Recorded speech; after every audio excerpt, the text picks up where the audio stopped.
से हजारों वर्ष पहले इस बात का उद्घोष किया था कि अयम निज परोवेति गणना लघु चेतसाम उदार चरितानाम तो सुधेव कुटुंबकम। यानी धरती यानी ग्लोबल विलेज की परिकल्पना ये भले ही आज की होगी, लेकिन पूरी दुनिया एक परिवार है और परिवार के रूप में, जैसे एक परिवार में अलग अलग उम्र के सदस्य होते हैं, अलग अलग समुदाय से आने वाले सदस्य भी होते हैं, अलग अलग इनकम भी उनकी होती है, लेकिन भेदभाव किसी के साथ नहीं होता। सब मिलकर के उस परिवार का संचालन करते हैं और यह भाव भारतीय का रहा है, हर भारतवासी का रहा है। और भारत उसी दिशा से दुनिया के अंदर आज भी दुनिया के प्रति वही भाव रखता है, जिसके बारे में हमारे यशस्वी प्रधानमंत्री जी कहते हैं, सबका साथ सबका विकास। विकास कोई समुदाय तब करता है जब सामूहिकता का भाव होता है, उस धरती के प्रति हमारे मन में एक कृतज्ञता का भाव होता है। हर एक व्यक्ति का कुछ न कुछ योगदान तो होता है और उसी भाव को हम सब मिलकर के कर रहे हैं। आज हम सबको इस बात पर गौरव की अनुभूति होती है कि नया भारत आज दुनिया के अंदर अपनी ताकत दिखा रहा है। नए भारत पर हर भारतवासी को गौरव की अनुभूति होनी चाहिए। और वो नया भारत जो बहुत शीघ्र दुनिया की तीसरी बड़ी अर्थव्यवस्था के रूप में अपने आप को स्थापित करेगा। प्रधानमंत्री मोदी जी के विजनरी लीडरशिप में भारत आज दुनिया की तीसरी बड़ी अर्थव्यवस्था के रूप में स्थापित हो रहा है, वर्ल्ड क्लास इंफ्रास्ट्रक्चर के साथ। आज भारत ने प्रत्येक क्षेत्र में एक नई ऊंचाइयां प्राप्त की है।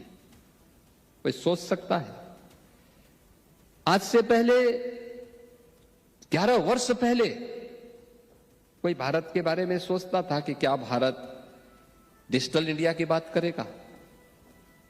क्या भारत स्टार्टअप इकोसिस्टम के बारे में कोई चर्चा को आगे बढ़ाएगा? क्या भारत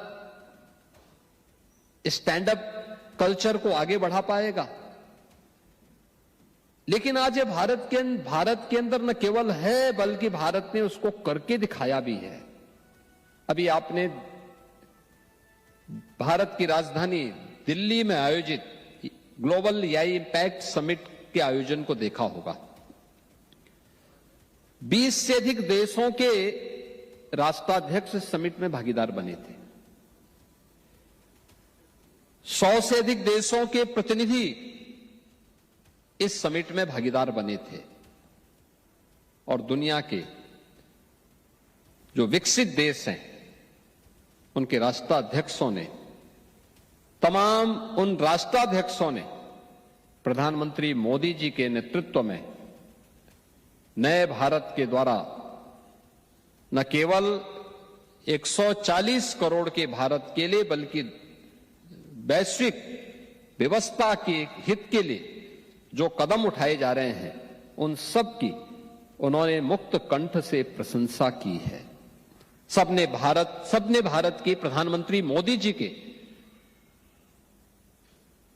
डिजिटल इंडिया विजन के प्रति सबने उसकी ताकत को महसूस किया है। कितना बड़ा प्रभाव पड़ता है। भारत की सबसे बड़ी आबादी का राज्य है उत्तर प्रदेश। उत्तर प्रदेश आज से 9 वर्ष पहले क्या था? अव्यवस्था की स्थिति थी, दंगे, असुरक्षा, अव्यवस्था, अराजकता, ये वहां की पहचान बन गई थी।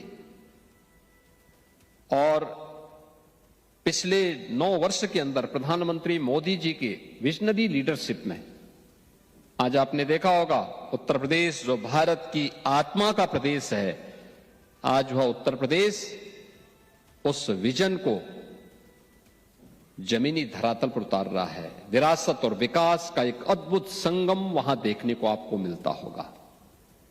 अयोध्या में जब हम श्री राम जन्मभूमि पर भगवान श्री राम के भव्य राम मंदिर के निर्माण की बात करते हैं, तो केवल राम मंदिर नहीं, ये भारत की मर्यादा का एहसास भी हर भारतवासी को कराता है।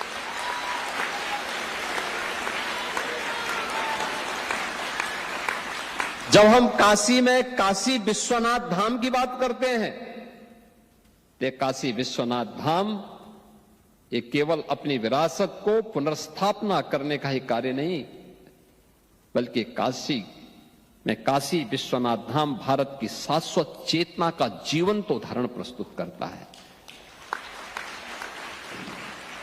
जब हम मथुरा वृंदावन की बात करते हैं, तो मथुरा वृंदावन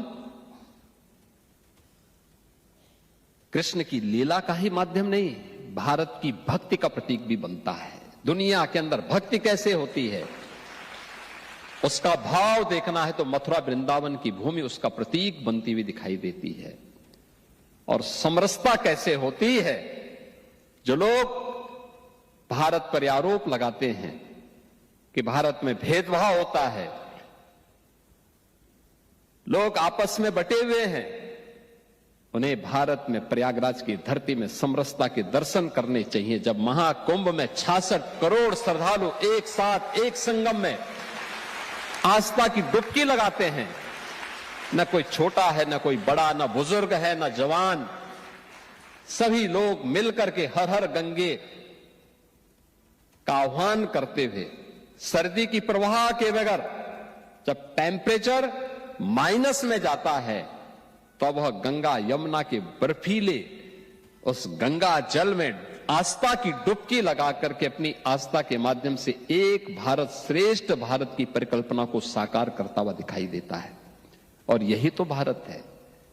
आज हर एक दिशा में भारत आगे बढ़ रहा है और प्रधानमंत्री मोदी जी के उसी विजन को लेकर के हम लोगों ने प्रभावी क्रियान्वयन के लिए जो रणनीति अपनाई, इसका परिणाम है कि हमने पिछले 9 वर्ष के अंदर उत्तर प्रदेश की अर्थव्यवस्था को 3 गुना करने में सफलता प्राप्त कर दी है। यानी कृतज्ञता का भाव अपनी मातृभूमि और अपनी भूमि के प्रति जब होता है तो सफलता प्राप्त करने में देर नहीं लगती।